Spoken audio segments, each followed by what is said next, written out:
Hello there, Alaskans, wherever you are. Welcome to the Must Read Alaska Show. Coming to you from somewhere in Alaska. This is the place where we talk about, you guessed it, Alaska. Where we keep the mainstream media on their toes and where we are standing up for what's right in a world run by leftists. You can find out more by heading over to mustreadalaska.com and also checking out the Must Read Alaska YouTube channel for some really great content. But first, let's get this party started. Well, welcome everybody to the Must Read Alaska Show. I'm your host, John Quick, coming to you live from somewhere in Alaska. And I just want to take a quick moment to thank everybody who listens, watches, or reads Must Read Alaska. We really appreciate it. And if you really like what you listen, watch, or read, make sure to go to mustreadalaska.com. And on the right-hand side there's a little donate button. Click on that. Every $5, $10, even $100 helps. We're not funded by some dark money web. We're funded by just everyday Alaskans, just like you that are watching. And so we want to thank folks that do support us.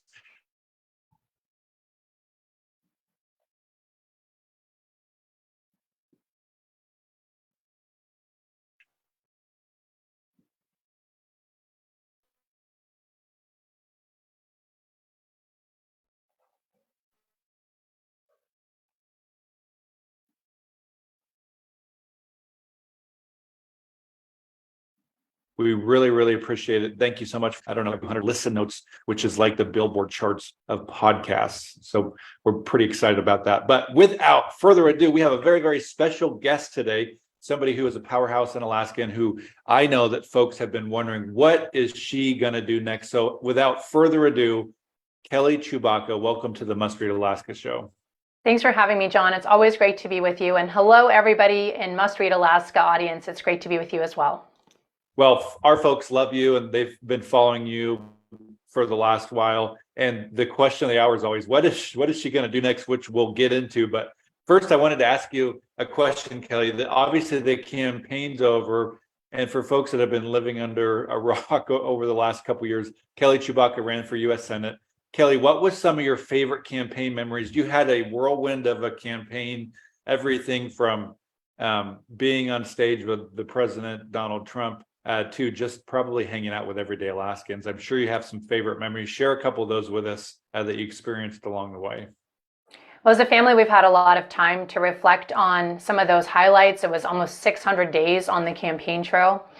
And when some of the memories we talk about are getting to be in the warm homes of Alaskans across the state. I loved being in rural Alaska and seeing some of those communities and having those experiences, especially getting to travel with my children as much as I could. I took the kids on the trail with me. And so they got to have experiences that a lot of Alaskan families just don't get to have. I mean, what a great opportunity to get to travel the state together. There's no Alaska Studies program like that, right? And so like my oldest daughter and I still laugh about some of the stories and families that we got to meet and love together all through Southeast and some of those rural communities. She even wrote an essay recently for one of her classes about an issue that she experienced firsthand, a community issue that really faced her and hit her heart hard down in Southeast.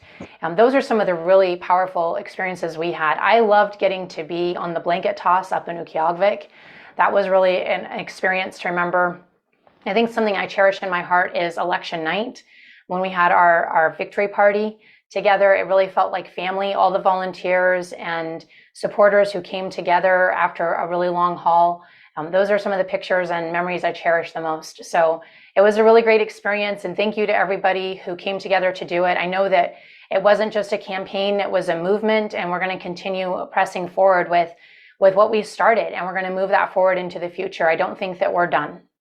That's awesome. So you have this following, whether you like it or not, of folks that are very excited about what you're doing, and they're eager to learn what this is. So please share with us what this next steps are for you and possibly your family. I know that you're somebody who's probably been very thoughtful in what your next steps are. So people in the Must Read Alaska world are very excited to hear from you what this is. So there were constant themes through the campaign. One of them was we want a movement that's of the people, by the people, for the people. We're tired of these powerful elite, especially those in Washington, D.C., making decisions for us without much hearing our voice. And I heard across Alaska, across the political spectrum, rural communities, rail belt communities, we feel voiceless, powerless, ignored, forgotten. Some people would even say exploited by those who are in power, these elected officials who don't really much seem to have any use for us because our voice doesn't matter anymore. Well, then it was really heartbreaking, John, when it comes to the November election, and we had the lowest voter turnout in the history of the state of Alaska. And it was shocking. You know, I knocked thousands of doors across the state, and my team, our volunteers who were just powerful force of people, knocked thousands more. And we had that happening with campaigns across the state. I don't think anybody expected the lowest voter turnout in state history in the 2022 race. We had a very critical issue on the ballot with the state convention. Do we go to a constitutional convention? We had really important races, governor, the House race, you know, that had just flipped Democrat. Are we going to flip it back Republican? That matters to everybody in the state. We had a Senate race. This wasn't uncompelling or non-compelling Senate or election time, but we had the lowest voter turnout. What that said to me is that despair had set in beyond what we could compel in persuasion ads or enthusiasm ads, or even in the rallies that I was doing. My husband and I went to 23 communities the last 3 weeks of the campaign to help get out the vote. And it just wasn't enough. The feeling that people have that they're voiceless and ignored and it just doesn't matter, the machine is going to go on being the machine. It is really pervasive and concerning. And I don't think that it's a coincidence that that lowest voter turnout happened the same year that we rolled out ranked choice voting statewide. And so for me, the concern is that ranked choice voting is actually a form of voter suppression, that people who already feel voiceless and ignored and like they have no say over who's in charge in this country, which is fundamentally what democracy is, that drives our republic form of government, they feel even more marginalized and suppressed and voiceless. And this was across all voter blocks. So this is irrelevant of the outcome of the election. Democrats didn't show up. Republicans didn't show up. Rural didn't show up. Rail belt didn't show up. Across the board, Alaskans did not show up to vote. And I think everybody needs to be concerned about the effect that this has, that this system has on suppressing the vote to manipulate certain voter outcomes, certain election outcomes by dark money forces that are coming in, and they're the ones who put ballot measure 2 in place, and then they're the ones who dumped an excessive amount of millions of dollars into our election to drive certain outcomes, and an extremely negative campaign. And we saw the same thing happen in Maine in 2020. It was the most expensive and the most negative campaign they've ever had. And we saw something similar up here, right? The most negative campaign and excessive amounts of outside money that we've never seen before. And so in the same way, I think we all need to be concerned about the effect on Alaskans' voices and voters. And the reason I got into the race was to be a voice for those voiceless Alaskans. And the reason I want to start this organization that's called Preserve Democracy is what we've started. And you can go to preservedemocracy.com to read more about it, is to be a voice for all of us voiceless Alaskans who are starting to feel like there might not be hope, but I just am not ready to give up hope. I really believe that the fundamentals of our government are formed by the votes and the voice of the people standing up to say, we are in control of this country. We are in control of our leaders. And that's what Preserve Democracy is all about. So preservedemocracy.com to learn more and to join our movement.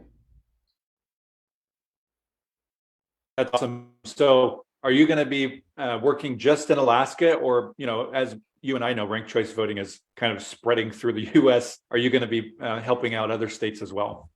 This is a national movement. If we don't act now, we're about to see the U.S. election system change forever across all the United States. Ranked choice voting is already in 28 states. 14 states their legislatures are considering implementing it or expanding it.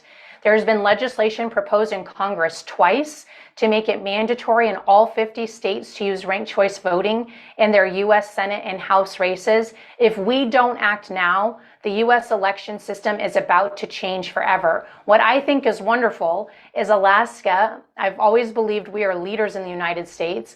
We have an opportunity that's very narrow in time to lead in this area under this organization, Preserve Democracy, in order to use our ranked choice election of 2022 as a case study to show all the reasons why it is undemocratic. And people cannot raise their hands and say, I support using tactics to manipulate election systems in order to suppress the vote. Can I see people who would like to support that? If you want to get behind that, that is fundamentally un-American and undemocratic. We do not support that. There are articles being written in New York from prominent Democrats saying that it suppresses the vote among minorities and people of socioeconomic classes. We see that happening in San Francisco, where they got a ranked choice voting tabulation wrong after the votes were certified and the election was certified, so they don't know how they can undo it. So now nobody trusts the ranked choice calculation system, but you see, it's all done by an algorithm and a tabulation that people can't do in their own mind, so you just have to trust the computers. So now they don't trust the computers. We saw here in Alaska, John, you all exposed it on Must Read Alaska, a California actress moved to Alaska, changed her name, took on a fake Alaska identity, was funded exclusively from money outside of Alaska to try and win our U.S. Senate seat. These puppet candidates funded by dark money have a great chance at winning these ranked choice elections because there's no vetting and screening process. As one of the constituents in Juneau told a national publication, it's now on the voters to screen through 48 candidates for our U.S. House race. And there were 19 candidates in the Senate race. That's, we're looking at 70 candidates running for federal race just in Alaska. We have one of the smaller races.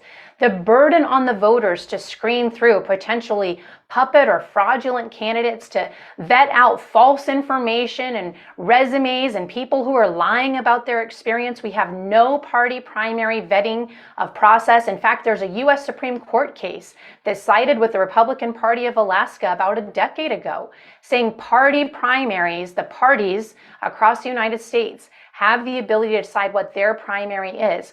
All of these things are of a concern to everybody across the United States. But if we lose our voice as the people of the United States of Alaska, or the United States of America, this goes against the Constitution of the United States. This government is supposed to be of we the people, not we the dark money, not we the people who've been funding these ranked choice organizations going back to the early 90s, which are all special interest groups. It's not we the special interest groups, it's we the people who are supposed to determine the outcome of this country, the outcome of our elected leaders, and the policy decisions that affect us. So, there's going to be people listening to this who have 3 jobs and 4 kids and just don't even know how to help because they have, let's say, 20 minutes a week or something like that. Their life is just already full with school and sports and kids, and the list goes on. How does somebody that is just busy with their normal everyday life still make a difference with this particular problem? I understand that. The quickest thing you could do, go to preservedemocracy.com and donate anything. Right now, our easiest and first priority is to raise about $25,000 to get a poll, a very high quality poll here in Alaska, that really digs into why didn't people vote. We can assume, and with a strong assumption, I think ranked choice voting strongly affected the reasons people didn't vote, but we need to dig in and analyze exactly why, so we have concrete evidence that we can then show to decision makers, both in Alaska and in other states, those legislatures and people who are running ballot initiatives, and the U.S. Congress. This is the case study in Alaska. This many people, Democrats, Republicans, senior citizens, people with special needs, people in rural Alaska, people in urban Alaska, these are the reasons they didn't vote. The confusion, the distrust in the system, they weren't trained enough, it was the issues on the ballot, whatever the reasons were.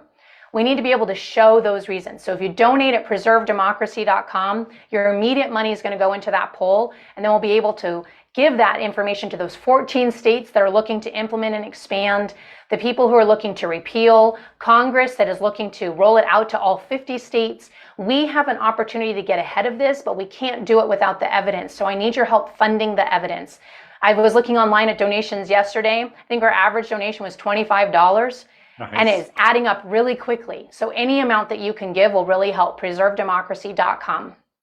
Are you planning any kind of speaking tours or stuff like that? I know that wherever you've gone, you've drawn a large crowd, and folks really, you resonate with folks as you've spoken all across Alaska. Is there going to be some portion of this where you're going to come to Kenai, you're going to come to Juneau, or you're going to go to Fairbanks and do a little bit of a kind of rally?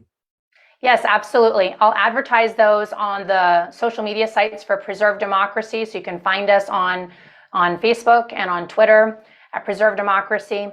I will be at Bell's Nursery February 9th at 5:30. I will be at Paradiso's on the Peninsula February 7th at 6 p.m. So those are some immediate events that are coming up. And we also have an event booked up in Fairbanks, but it's a couple months out for when those events are planned. If something's booked sooner, I'll put it up online. So please follow us. And it's under Preserve Democracy on social media. Nice. So there's this other, just to kind of clear the confusion room, there's this other group that has this ranked choice ballot initiative. My guess is you guys are completely separate, nothing to do with each other, but tell the folks, because we get the messages, is this the same thing Kelly's doing, or is that the same thing this person's doing? These are two separate things, right? Two separate initiatives, but parallel and I think both equally important. The other group is looking to specifically overturn ranked choice voting here in Alaska. They're looking to do it through signatures for a ballot initiative. That's very important. Please sign the ballot initiative. We've got to get rid of ranked choice in Alaska. In order to get rid of ranked choice in Alaska, we're going to need the evidence and the persuasion material, right? I'm sure you all have seen some propaganda from the other side, sort of condescending to us that ranked choice was as easy as ice cream, even though nobody thought it was as easy as ice cream. If it was, we wouldn't have had the lowest voter turnout in history. Ice cream brings people. Ranked choice repels people, right?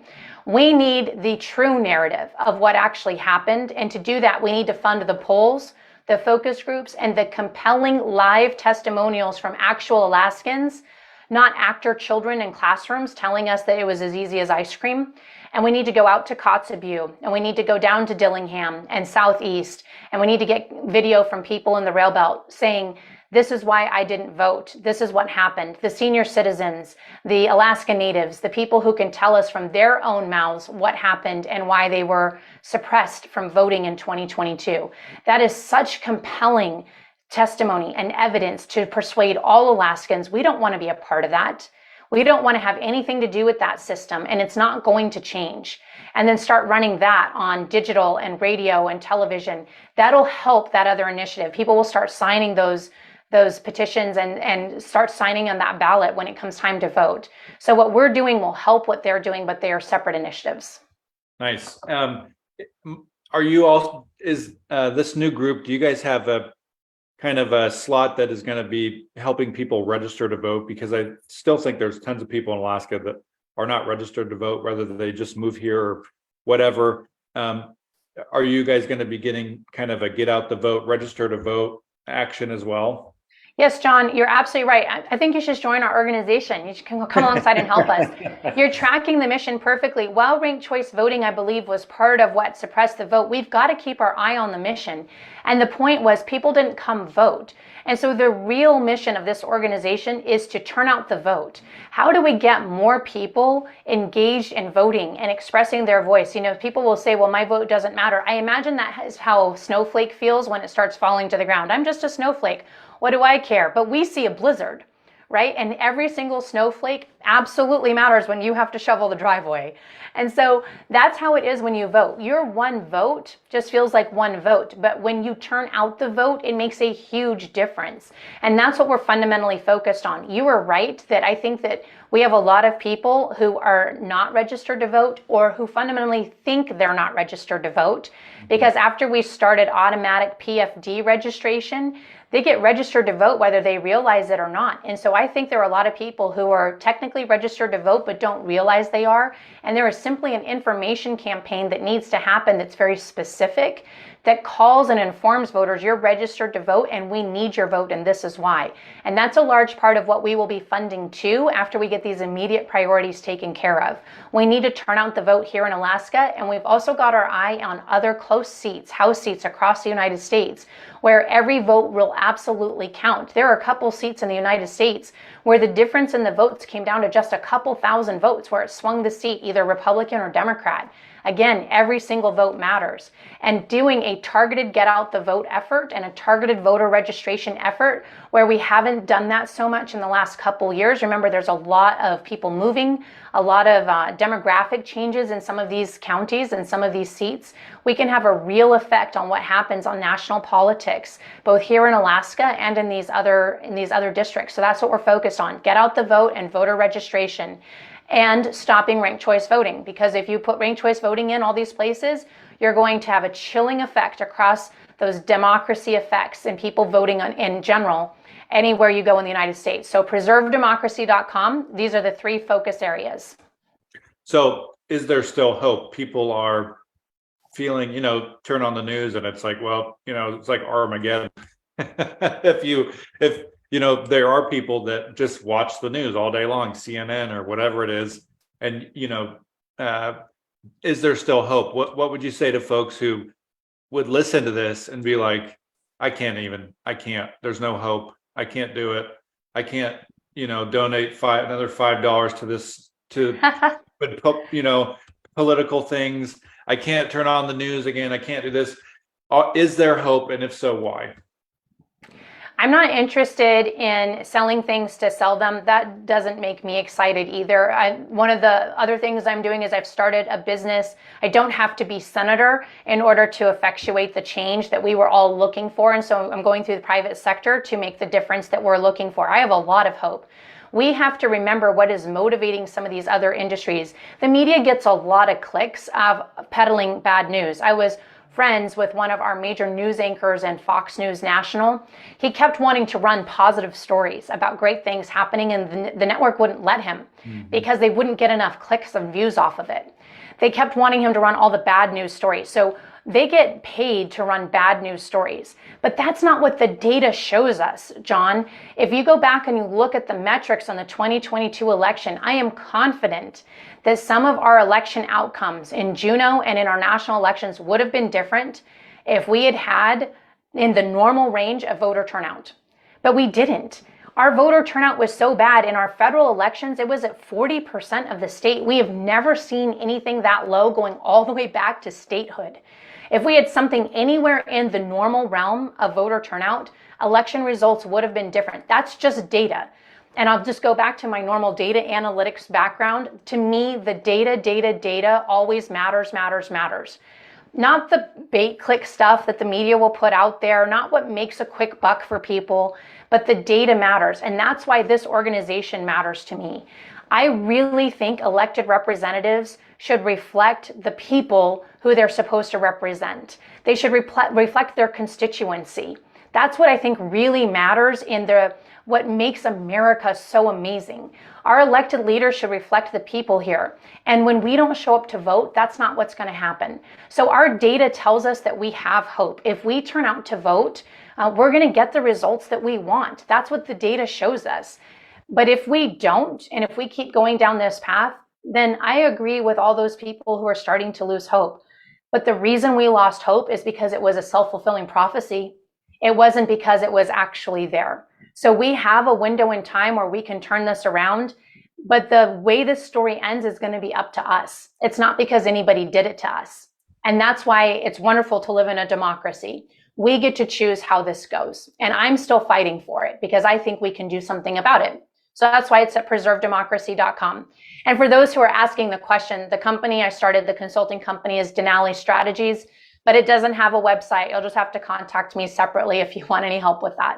Nice. Well, Kelly, do you have any last minute thoughts or things you wanted to talk about before we take off here? The floor is yours.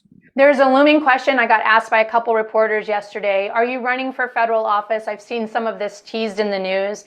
I'm not thinking about that right now. So our family just came off of a 2-year federal campaign. I ran that because I'm passionate about making sure to fight for Alaska, which I found a way to do through this Denali Strategies company. And I ran that because I really believed that our U.S. Senator, and I still do, is really harming the state. I'm not interested in being a politician for a politician's sake. I do think that it would be really wonderful to run for public office again at some point in the future, but it has to be the right time. It has to be the right office, and it has to be for the right purpose. And so right now, what I'm really focusing on is preserve democracy and doing what I can to help make Alaska better through Denali Strategies. So that's where my heart and my thoughts are right now. And I want anyone who's interested, I encourage you to join me with Denali Strategies. All you volunteers who are watching, I will be reaching out to you. We have a lot of work to do. We have a lot of legislatures to contact across the United States. There's a lot that we can do. My husband said it like this, John. I thought that this was really poignant. He said, we had our vision set on being one of 535 voices in a gridlocked Congress under a lame duck Biden. He said, but then we started digging into what's happening with this ranked choice movement that's been pushed out for 4 decades. And we see how quickly it is spreading across the U.S. and what they're considering doing in Congress with mandating it across all 50 states.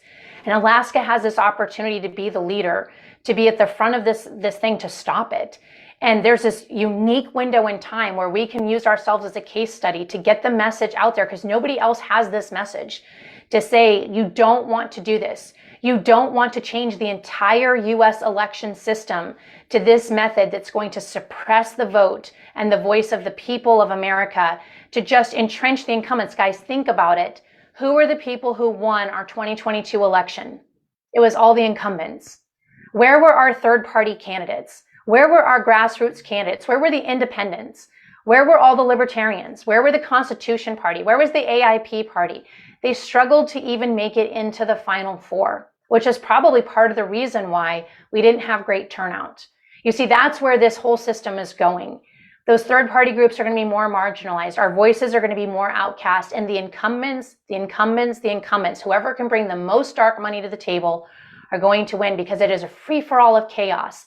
And whoever you're going to get bombarded the most with that message, that's who you're going to see the most. So that's who you're going to vote for the most, because you have to vet through 70 plus candidates for every seat, right?